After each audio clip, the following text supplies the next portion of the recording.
Welcome to Bermuda's News and Views. And today we have the Minister of Youth, Sports, and Culture. I may not have said that in the right order, but basically that's what it is. And that's Dr. Ernest Peets. Welcome, Dr. Peets. Hey, thank you so much. I'm always glad to join you and talk about sports and culture. Okay. We're mainly gonna talk about Bermuda sports and culture, but I just have to say, you ever get questioned about your judgment because you're an Arsenal fan? Yeah, this particular season, last season, of course, has not been the best for Arsenal. But I'm a true fan, so whether we're running with the tide or things are against us, we try to do our best and dig through it. Okay. Now we have moved to stage one for sports. For a refresher, because we've been there before, but for a refresher for our sports leagues and our teams and for the general public, what does stage one mean? Well, first of all, this particular spike is very, very, very serious, and it couldn't have come at a worse time. I really enjoyed our summer. We had a pretty good summer as it relates to COVID. We were able to have a number of significant events, such as Cup Match, as well as our beloved county games. And I was really looking forward to seeing sports such as football and other sports resume here in September. And of course, we were met with this very, very aggressive Delta spike. So unfortunately, we had to make the real difficult decision to roll back our return to play stage to stage one. To be quite clear about that, it minimizes a lot what is possible given the COVID situation. So no fans, limited training groups to a minimum of 10, physical distance requirements, and of course all the other COVID protocols. That is absolutely necessary at this time. And I did, of course, make a recommendation to all of our NSGBs regarding group training to actually postpone the group training at least for 2 weeks. There are lots of things that are going on in our community. We certainly want to minimize community spread. We want to do everything we can to keep our hospital afloat, as well as get our kids back into school. What's the typical normal question, or the question you're getting the most, or your ministry is getting the most with regard to sports and being able to at least have some sort of activity? It's most of the questions do vary, but most of them start with how and why. For example, I'm an Arsenal fan, and there might be other Liverpool and Chelsea and City fans, for example, who perhaps are watching some of the football games on the weekend, and you will notice that in the UK, their stadiums are full with fans at the moment, and to my recollection, without mask, and so obviously there's a question about why can't we do that?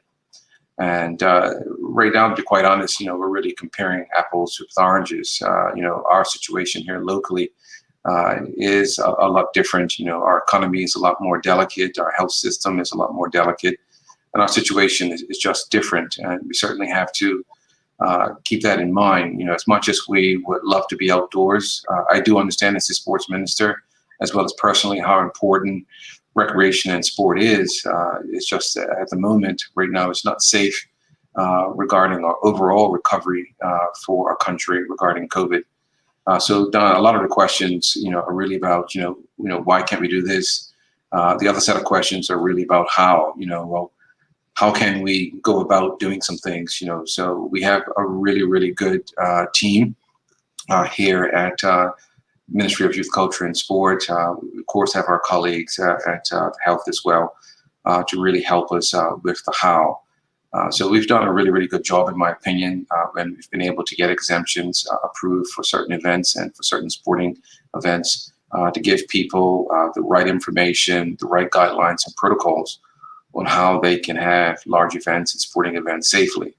However, at this particular time, given this particular spike and this nasty Delta variant, we're unable to do that in the manner in which we've done in the past. Right. And earlier in the week, or I was talking, and we were number 1 in cases per capita in the world on both Worldometers, and New York Times have been doing it. keeping that list. It's not a table that we want to be on top of, but we've been in the top 10 for the last 3 weeks. So when you're talking about our situation is different than other countries, that's a large factor.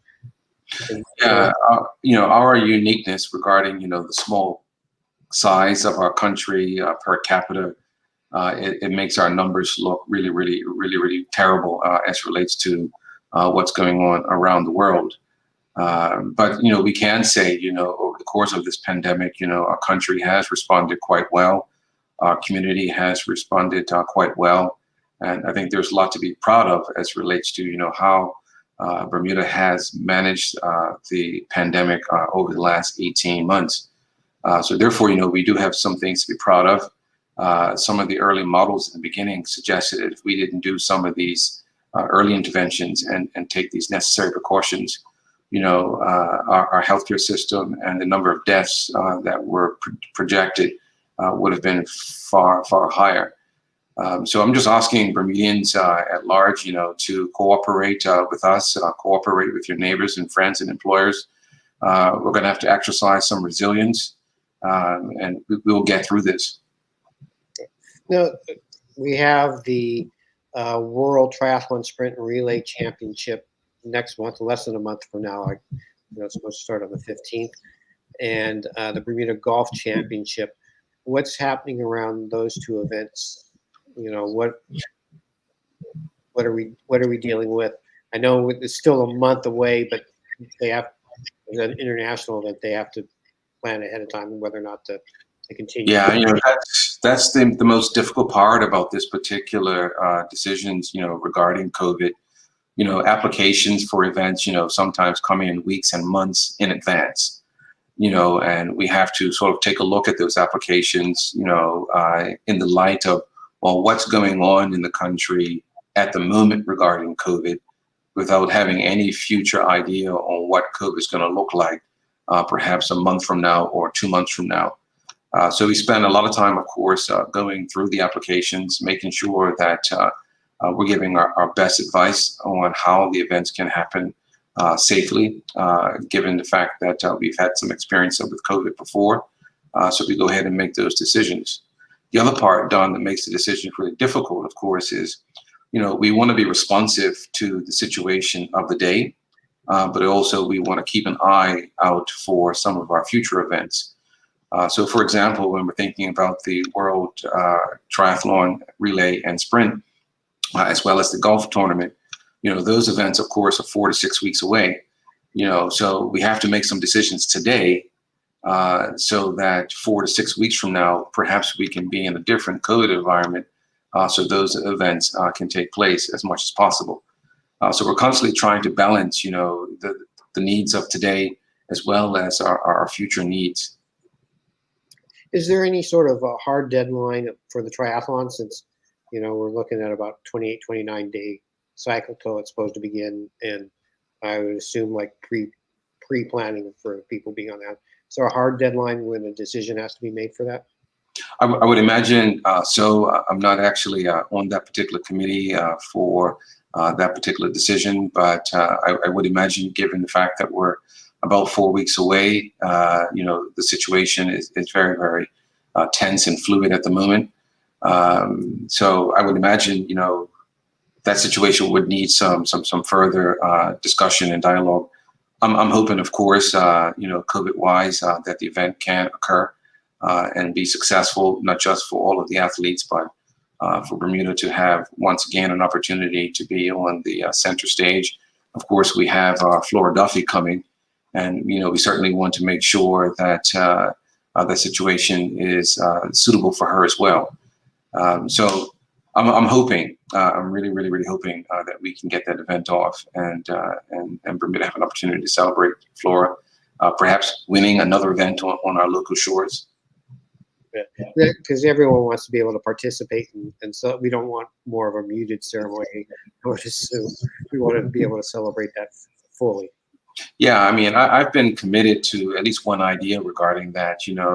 Flora is an amazing woman. I've never met her personally, and I'm certainly looking forward to an opportunity to meet her personally. But she has displayed determination and grit. She has found a way to train in COVID. She's found a way to compete in COVID. And I think we can draw from that. We're going to have to find a way to sort of celebrate the best way we can in COVID, albeit celebrating in a way that's safe. Right. Now, there seems to be a perception from the public, and this comes up every time that there's an international event, that international events are treated differently than local sporting events.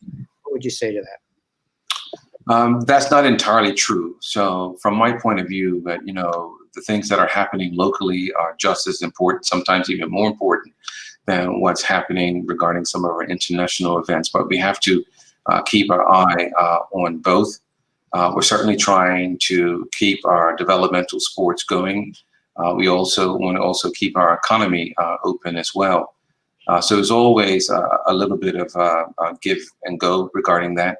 I do take the criticism when it comes, but I can assure the public, you know, that both instances, you know, whether it's a local event for our local clubs or our larger events, they're just as important to me as a minister responsible for sport. Now, hopefully over the next 2 weeks, our situation will change, and then I would assume we would gradually go back through the phases. Yeah, so of course, you know, we don't know exactly. I can't put a time frame on those things. You know, I know the Minister of Health has already indicated, 2 cycles, 14 days, which is about 4 weeks. I know her team meets on a weekly basis, if not on a daily basis, you know, to take a look at what's happening regarding COVID. We, of course, on this side of the coin at Youth and Sport, we have our return to play guidance, and there are 4 stages. Right now, we're in stage 1, which is an appropriate stage to be in. Hopefully in 4 weeks, you know, and between now and then, we'll take a look at that. I'm hopeful that we can get our major leagues, such as football, up and running safely as quickly as possible. So you're saying in 4 weeks we might have our local football? That's the hope, and we need a lot of help to make that happen. You know, just on my own, I just can't will it or wish it to make it happen. You know, we certainly would need the cooperation and the participation of everyone out there, you know, because COVID is affecting all of us. You know, it's not just affecting sport. There's a ripple effect going throughout our community on how this pandemic is affecting our students, affecting our businesses, our employment, as well as sport. I know, like a lot of school students last year were disappointed sports didn't take place between schools or have their sports days because of the various different restrictions. But even in 4 weeks, I mean, I think it would be reasonable to assume it'd be the best case scenario. We'd be in phase 2. What are those restrictions like? How do you think that's going to affect the World Rugby Classic? Well, the biggest part about the stages are sort of 2 things. One is what's happening with the athletes themselves as it relates to their ability to train together and what numbers are allowed. The biggest part of that particular equation for the return to sport, at least from a club point of view or from a league point of view, is when fans can actually come back into the stadiums to enjoy the sport of their choice. Most of our clubs, of course, are able to survive financially by gate receipts. And without gate receipts, a lot of these clubs and sporting agencies are really, really suffering. And usually what happens as we're taking a look at our return to play guidelines, one of the last things that happen is actually the return of fans. So in order to expedite that and to really see the resumption of fans in a way that's good for fans as well as good for the clubs, really depends on the COVID situation at the time. So we're certainly working on that. Trust me, every single day, not a day goes by without me thinking about and talking about how we're going to make that happen and how we can do it as quickly as we can, but also trying to do it as safely as we can. Right. Now, we do have a question here. We've been mostly talking about sports, but we also have cultural events as well.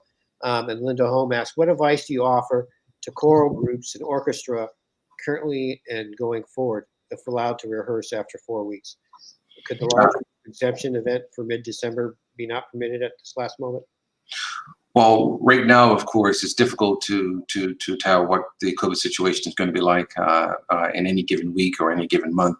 Right now, we have to do whatever we can to arrest this current spike. Right now, we have limited the number of people required before an exemption is required, and right now that is 20. We have really good guidance on our government website on how that process works. We have some experience on actually doing large group exemptions and doing them quite well. Right now, my advice, of course, is if there's an opportunity in the short term to push your event out a little further, then that will be a responsible thing to do, and that certainly would help with our overall goal to sort of contain this particular outbreak. But for events that are occurring, such as November and December, my best advice, of course, is put in a large group exemption where you will take a look at those exemptions and we'll begin to make decisions about them on a case-by-case basis, given the fact that we first have to get through this very acute stage regarding this outbreak. Now, one of the things you mentioned a few minutes ago was, according if the teams had enough players to actually train and practice. We saw this morning that 10,000 people are under quarantine in Bermuda. That's 1/6 of the population. So I imagine that's almost hitting everybody at every sort of sporting event or sports league, that you're not even going to have full participation, even if it was allowed at this point. Yeah, so I mean, this is a really unfortunate situation for us to be in. It's unfortunate for us as a ministry to be in. We have to take a look at a couple of things. So you're actually right; those numbers are actually very concerning.